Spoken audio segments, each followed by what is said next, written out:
In this video, we will show you how to make decisions in round 1 of the Chocolate Factory Business Simulation game. The first thing you will see after entering the simulation is your dashboard. It shows all crucial data and the most important results from previous rounds. You will find the following details here. Your company's name and logo. They will be visible here after you save them in round 1. Your position in the ranking. It shows how your team is doing against the competition. The ranking is based on a scorecard and will be available from round 3. The number of rounds in the game and the current round. Your net income, which equals 0 right now because you haven't started selling yet. In the next rounds, your income from the previous round will be shown here. Account balance. That is the funds that are currently available in your bank account. At this point, your account balance shows the starting capital. As you play along, it will reflect the change in cash based on your financial result. A minimum gross salary shows the amount of money you must pay to every employee. Employees and equipment working time. Your business is a traditional factory, working one shift, let's say from 9 till 5. Then your equipment and employees, both production and sales, will work on average 8 hours a day, 5 days a week, and 4 weeks a month. It gives you a total of 160 hours per month, which means every employee that you hire will work 160 hours during a month, regardless of the type of contract. And also, all machines will be available for the same amount of time per month. Depreciation rates, which are the rates at which the equipment will be depreciated depending on its value. Other information. You can find 2 items here. First is the income tax rate. Second is the employer's contribution rate that you'll be paying over gross salary for every employee on a full-time contract here. You can return to the dashboard whenever you want by clicking on the simulation logo in the top left corner of the screen. Next to every piece of information given in the simulation, there is an eye icon where you can find descriptions and hints. Use them if you don't know what a given number or position means.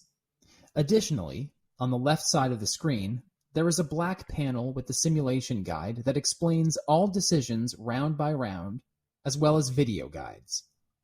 All decisions in the simulations should be made starting from the left side and ending on the right side of the top menu. The first decision you make is your company name. On the left side of the screen, you can see examples of other factories' names, and on the right side, you can type in the name for your business.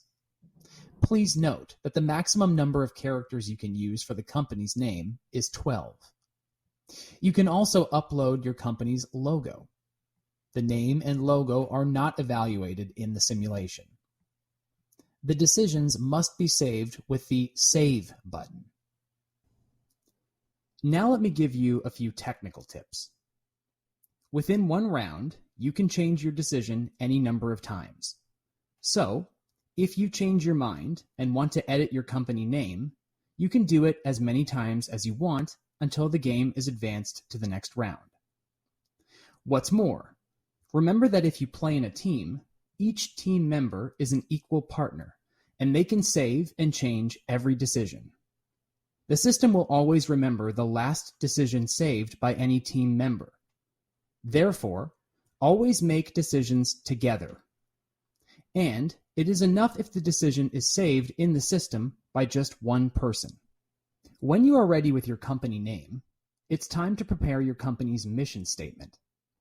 Again, on the left, you will find exemplary mission statements. On the right side, there is a place for your company's mission statement. After entering the mission statement, confirm it with the Save button. Your mission statement will not be subjected to an evaluation by the game. If you run your virtual company in a team, there are 2 decisions regarding your team. If you are playing individually, you will not see this section in the menu. First, make decisions concerning the team rules. Choose the rules that you want your team to follow. You can choose any number of rules. The rules you choose will not affect your results in any way. These are your internal arrangements. The next decision concerns the division of roles. You can define what tasks or departments individual team members will be responsible for. If your teammates already joined the game, tiles with their names will appear here. You can choose any number of departments for a single person. You don't have to select all departments. You can also allocate responsibility for a given department to several people. The roles you choose do not affect your company's performance or the scope of decisions that will be available to individual team members. Now your task will be to prepare a business model canvas of your business. It contains 9 areas important to your business. On the left side of the screen, you will find elements that you need to match with the right business model canvas category. Drag and drop them to the right categories, and then verify your answers with the button at the bottom of the page. Then, move on to defining your company's offer. Your task will be to decide which products you would like to offer to your customers. You will not be selling them in round 1 yet. However, you have to forecast the number of products you would like to manufacture and sell.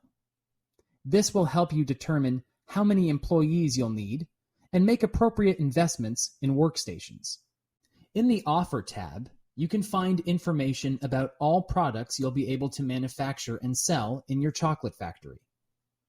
Let's take a look at the available details. Annual demand is an approximate number of products that your customers may want to buy in a year. Expected price is an approximate price your customers are willing to pay for this type of product. Production time shows the amount of time your production worker is busy manufacturing one piece. Sales time shows the average amount of time your sales representative needs to sell one piece. Seasonality graph shows how the demand changes in individual months. It is built of 12 blocks, each representing 1 month. Hover over the graph to check the seasonality for every month. Additionally, under the Details button, you will find information about the equipment, resources, and types of employees required to manufacture and sell each product. At the initial stage of your company's activity, you can choose to manufacture and sell up to 3 products. You can only select the first 3 products on the list. All the other products do not have the Select button, which allows you to turn them on. It will appear in the next rounds, and this is when you'll be able to add more products to your offer. If you decide to add a given product to your offer, press the Select button. Then you will see a box to enter the monthly demand forecast.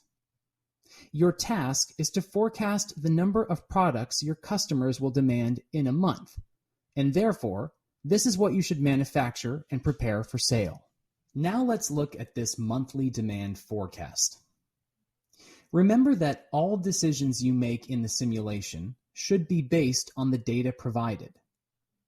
So, what data can we use to make the demand forecast? You will definitely need the annual demand and the seasonality index. In the seasonality graph, you will find 12 bars representing individual months. If the seasonality index for a given month is 1, it means that it is an average season. If the seasonality index is less than 1, it means a slow season for this product. If it is more than 1, for example 1.4, it is a high season, and you can expect that customers want to buy 40% more products than in an average month.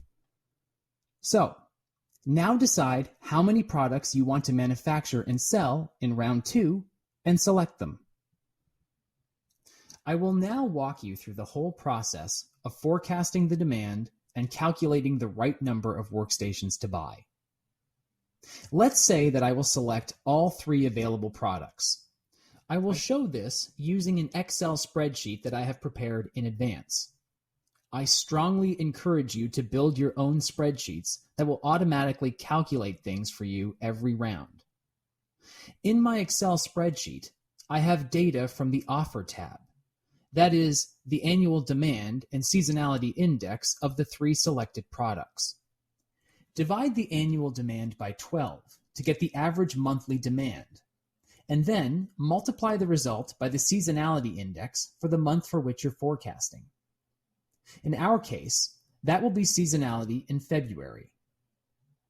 So, for the banana chip chocolate bar, it will be 10,800 divided by 12 times 1. The result is 900. This means you can expect that customers will want to buy 900 banana chip chocolate bars in February.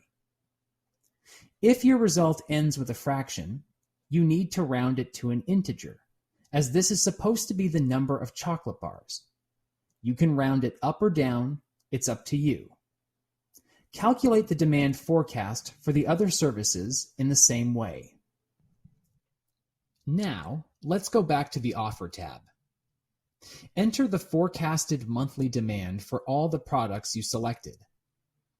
At this stage, you have chosen the products you want to sell next month and calculated the number of products customers will most probably like to buy so that you know how many you should produce. Now it's time to make decisions about the investment in the workstations. One workstation is the physical space for one employee and their equipment. When you purchase a workstation, it means that you are preparing the space for the employees by, for example, renovating, painting, and adapting it to the needs of the equipment that you will buy in the future. In this tab, you can buy new workstations, and you can check the monthly cost of maintaining your factory. Remember that you need one workstation for every employee that you want to hire, both for sales and production.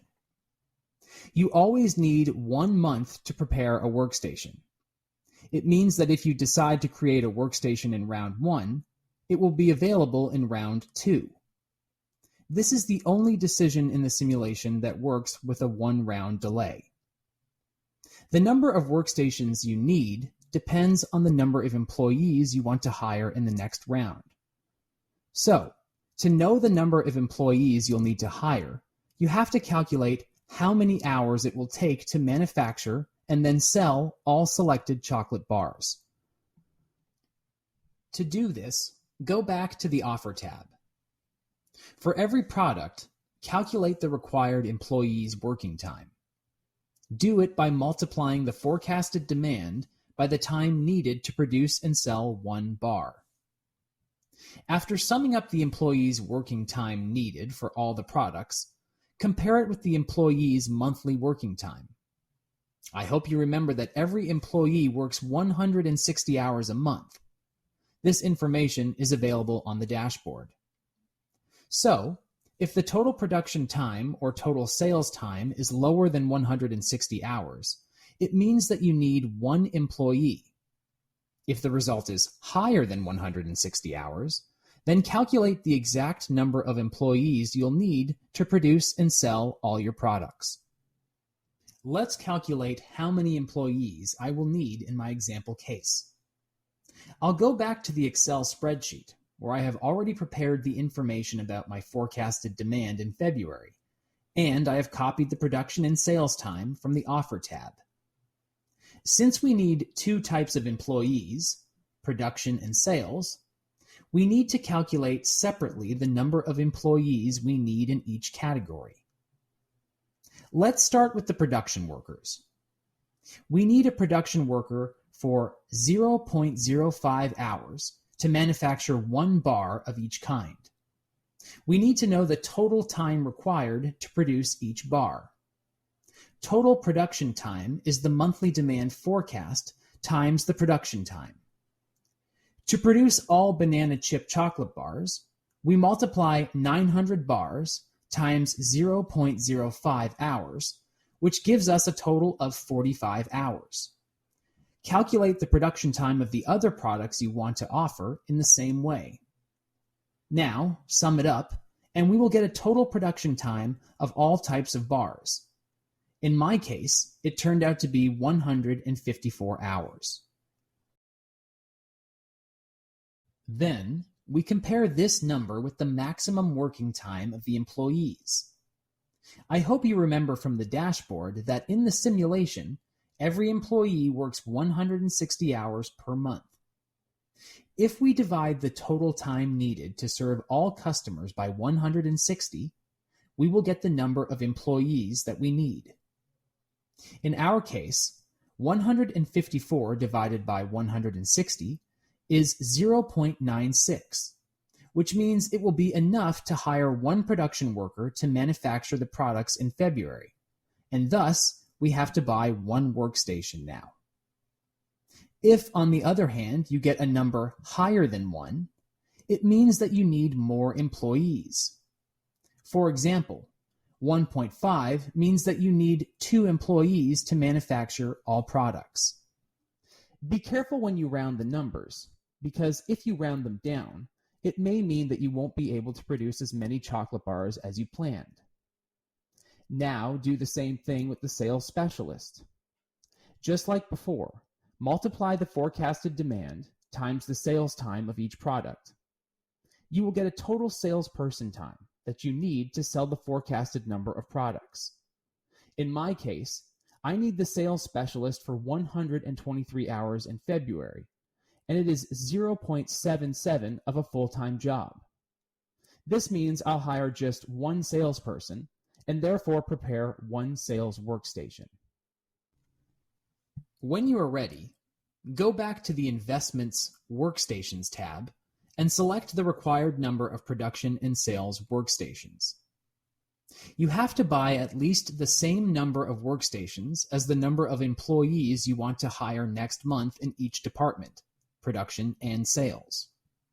You can buy more workstations if you want, because when you buy in bulk, the unit price is lower. In this case, they will be available for you, ready when you want to hire another employee. In every new round, you can purchase new workstations. Now let's move on to the finances. The next decision is to choose the bank where you will open your corporate bank account. You can choose between the offers from several banks that differ in terms of fees and interest rates. Choose one of the available banks. More offers may appear in the next rounds, and you can change your bank at any time. Next, select the accounting office where your company's books will be kept. The offers of accounting offices differ in the price of recording documents, as well as personnel and payroll services. Remember that you can change the accounting office in every round, so if it turns out that another accounting office has a better offer for your company, you can change it any round. Before finishing the round, make sure you have made all the decisions. The checklist will help you verify if all the most important decisions have been made. You can find 3 categories of warnings highlighted with different colors. The red ones indicate the most serious omissions. The remaining ones are informative, and their task is to draw your attention to check if all decisions have been made and if the given values are correct. To check or correct the decisions indicated in the warnings, use the Correct button on the right side of the message, or go directly to the appropriate tab in the top menu.